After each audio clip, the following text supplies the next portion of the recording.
Todas nós enfrentamos desafios nessa vida, não tem como, é inevitável. Porém, algumas pessoas conseguem enfrentar esses desafios com um pouco mais de maturidade. Eu estou aqui para contar o maior desafio da minha vida para vocês e como eu consegui superar isso. Antes de começar esse vídeo, quero te fazer um convite. Se você ainda não está inscrita aqui no meu canal do YouTube, te convido a se inscrever clicando no botão abaixo, inscreva-se e também acionando o sininho para que você receba as notificações do YouTube quando cair um vídeo novo aqui na área, que é toda quarta-feira às 10 horas da manhã.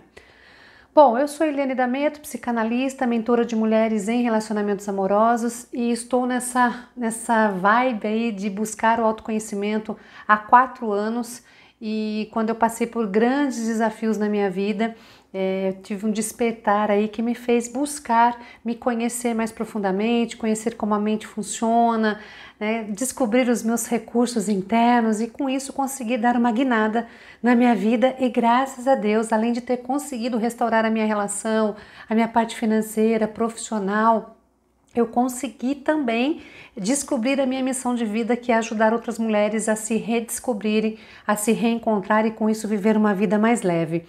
E por que eu estou aqui fazendo esse vídeo para vocês? Porque eu vejo as pessoas pararem diante de um desafio e é comum a gente recuar por medo, por insegurança, por não saber como lidar com alguns desafios. E isso vai ter muito a ver com o que nós pensamos, como nós pensamos, o que a gente acredita, as nossas crenças, refletem totalmente nas nossas decisões. E eu vou contar para vocês o que aconteceu comigo há quase 2 anos atrás. Vai fazer agora dia 28 de maio, vai fazer 2 anos que o meu pai desencarnou, que ele faleceu.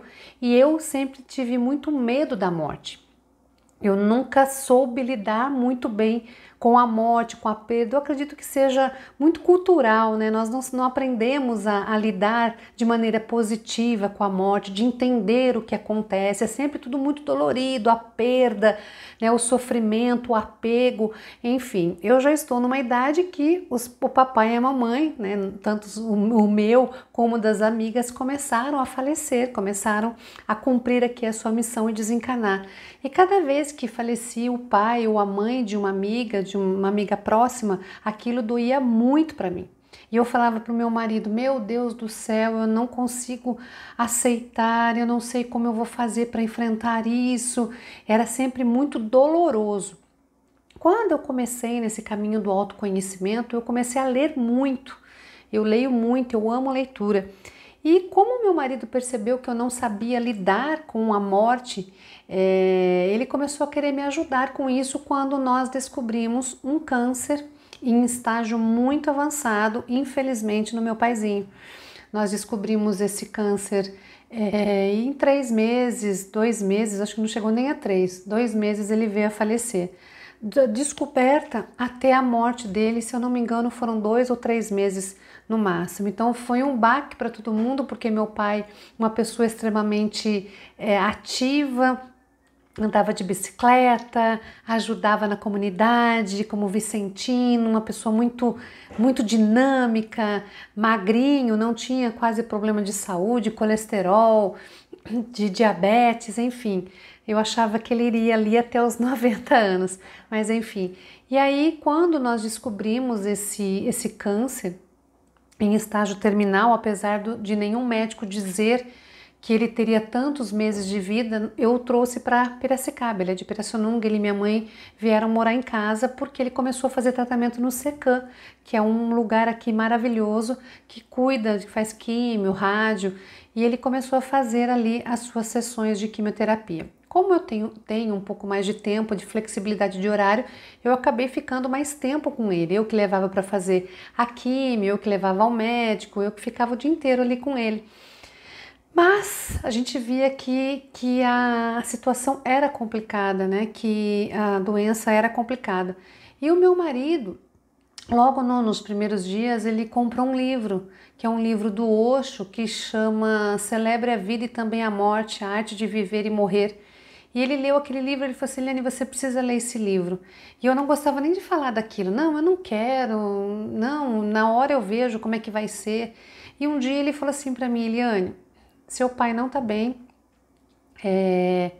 e você sabe que é você que vai ter que ajudá-lo, você é o que está mais próxima dele, é o que está um pouco mais desenvolvida aí na parte do autoconhecimento, da inteligência emocional, e eu entendo que é você que vai ter que fazer, ajudar o seu pai nessa parte. Bom, enfim, eu devorei o livro, acho que em 3 dias eu li tudo e aquilo fez assim na minha mente, ó.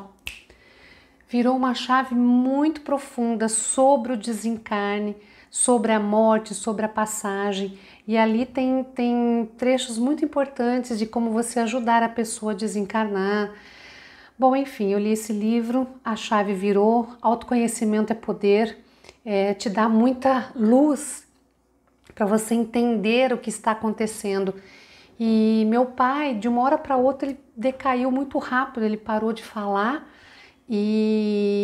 devido à leitura desse livro, aos pontos ali que fala sobre o desencarne, eu consegui perceber que meu pai estava morrendo. Porque ele estava, se não fosse a fala, ele estava ali normal. Mas pelos indícios que eu aprendi no livro, eu consegui perceber, acho que foi numa terça ou quarta-feira, acho que foi numa quarta-feira. Eu acordei de manhã, eu olhei para a carinha dele e eu falei, meu pai está desencarnando. E com isso, com esse conhecimento que eu tive, gente, eu tive uma força tão grande, porque 2 dias antes eu falei pro meu marido, eu não vou dar conta de ajudar meu pai. E meu marido falou assim, você vai sim. Se tem uma pessoa que pode fazer isso, essa pessoa é você. E aquilo me deu muito nervoso, gente, porque imagina você ver a pessoa ali morrendo, né, fazendo a passagem, você ter que ajudar, ao mesmo tempo que foi maravilhoso, eu vou contar para vocês, era muito assustador.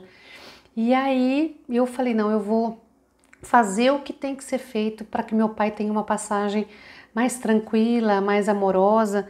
Bom, enfim, no dia da morte dele, eu percebi que ele ia desencarnar. Eu consegui ligar para minha irmã, né, pedir para ela vir para casa. Eu consegui ligar para minha cunhada, que meu irmão e a minha cunhada moram em Pirassununga.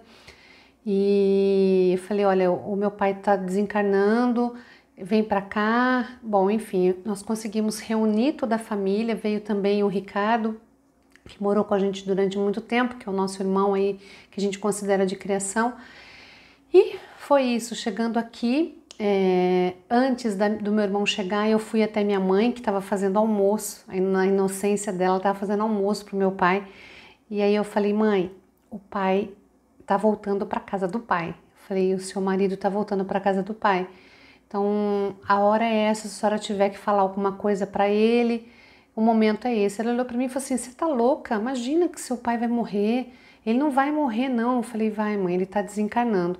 Bom, ela foi lá, chorosa, triste, casamento de 52 anos, conversou um pouquinho com ele ali. Nisso, os meus irmãos chegaram, meu marido também. E aí a minha cunhada perguntou se podia trazer um padre. Meu pai sempre foi muito católico. Falei, claro que pode. E eles foram buscar o padre na igreja, na casa dele, não sei ao certo onde era. E nesse tempo que eu fiquei sozinha com meu pai, ficou eu na sala com ele, ele estava numa cama hospitalar, o meu irmão adotivo e minha mãe estavam ali na cozinha, e durante meia hora eu tive tempo de conversar com meu pai. Gente, a força foi tão grande, foi uma consciência tão grande do que eu estava fazendo, que é inexplicável. É só vivendo na pele para você entender o que é aquele momento. Então eu conversei muito com ele, eu expliquei dentro do pouco conhecimento, né, que eu tenho, eu expliquei que ele estava fazendo a passagem, que ele não precisava ter medo, que eu estaria com ele o tempo todo ali, e eu segurava na mão dele. Ele já não falava mais, ele só queria ficar querendo falar, mas a gente não entendia mais. Eu tive tempo de agradecer, eu tive tempo de dizer o quanto ele foi um pai maravilhoso. Eu pedi para que ele não tivesse medo, porque ele tinha muito apego com a minha mãe, que a gente cuidaria muito bem da mãe, que ele não precisava se preocupar, que ele fizesse a passagem de uma forma tranquila. Falei, o senhor cumpriu a sua missão aqui, vai em paz, se desapegue. Eu tive tempo de conversar com ele e foi muito gratificante. E meu pai tem uma música que ele gosta muito, uma música sertaneja, que é Tentei Te Esquecer. E eu cantei para ele ali, do lado da cama dele.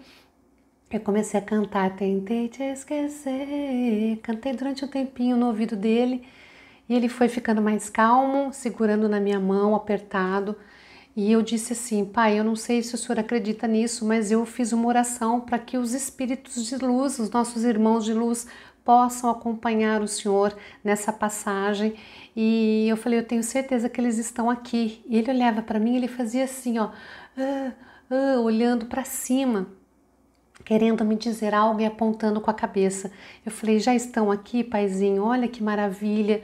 O senhor é uma pessoa tão abençoada, tão boa, que os irmãos de luz, né, os nossos irmãos de luz, do caminho de luz, vieram amparar o senhor nessa passagem, que é para o senhor não ter medo. E ele só me olhava com o olho um pouco assustado, tadinho. Mas eu fiquei o tempo todo ali segurando na mão dele, cantando, dizendo o quanto ele era maravilhoso, o quanto ele podia ir em paz, que nós estaríamos bem aqui do outro lado, né? Agradeci pelo pai maravilhoso, disse o quanto eu amava. Nesse meio de tempo o padre chegou e aí o padre ia fazer uma oração para ele. Então o padre sentou bem aqui, eu saí, fui para trás da cama, continuei em contato com ele, né, na cabecinha dele, meu irmão, minha cunhada, a minha irmã, e minha mãe não estava ali. Minha mãe, se eu não me engano, tinha se afastado com o Ricardo. Eu agora não lembro se ela se afastou ou se o Ricardo estava lá, eu não consigo me lembrar, porque era muita emoção, porque a gente sabia que ele estava desencarnando. E aí o padre começou a fazer uma oração para ele. Gente, na hora que o padre jogou água benta no meu pai, ele suspirou e desencarnou. Foi a coisa mais linda de se ver, ao mesmo tempo que era dolorido, triste. Foi maravilhoso ver o quanto nós conseguimos ampará-lo nesse momento e para que ele pudesse fazer essa passagem o mais amorosamente possível, o mais tranquilo, sem gritos, sem choro. Nós ficamos ali nos olhando, né? E quando ele desencarnou, nós falamos, o que aconteceu aqui, né? E aí fizemos todo o trâmite do sepultamento, fomos para Pirassununga e o velório do meu pai foi um dos velórios mais tranquilos e mais lindos que nós já vimos. Assim disseram as pessoas que estavam lá. Muitas pessoas vieram visitá-lo ali, né, despedir dele, muitas pessoas que ele ajudou. Foi um velório sereno, apesar da tristeza que nós estávamos, mas foi algo muito, muito sereno e amoroso. E quando tudo terminou, eu olhei para o meu marido e falei, conseguimos, né? Eu consegui atingir o objetivo, que era esquecer ali as minhas limitações, os meus medos e ajudar o meu pai no que ele precisasse. Então é isso, eu queria dividir com vocês esse momento tão importante da minha vida, um momento de coragem, né, vamos dizer assim, e que deu tudo certo no final, apesar da tristeza e da dor da passagem do meu pai. Foi algo muito amoroso, muito sereno, com muito amor realmente. Então, espero que vocês tenham gostado da história, que possa incentivar vocês a enfrentar os desafios sempre com um olhar positivo, sempre pensando no próximo também, que você possa estender a mão sempre que alguém precisar de você, sem medo, porque Deus nos dá a força que nós precisamos para conseguir seguir em frente. Se você gostou dessa minha história de superação, peço que você deixe aqui o seu like, também deixe o seu comentário, se você já enfrentou algum momento assim como eu tive que enfrentar, nós tivemos que enfrentar na nossa família. Vou adorar conversar com você, tá bom? Um beijo e até o próximo vídeo.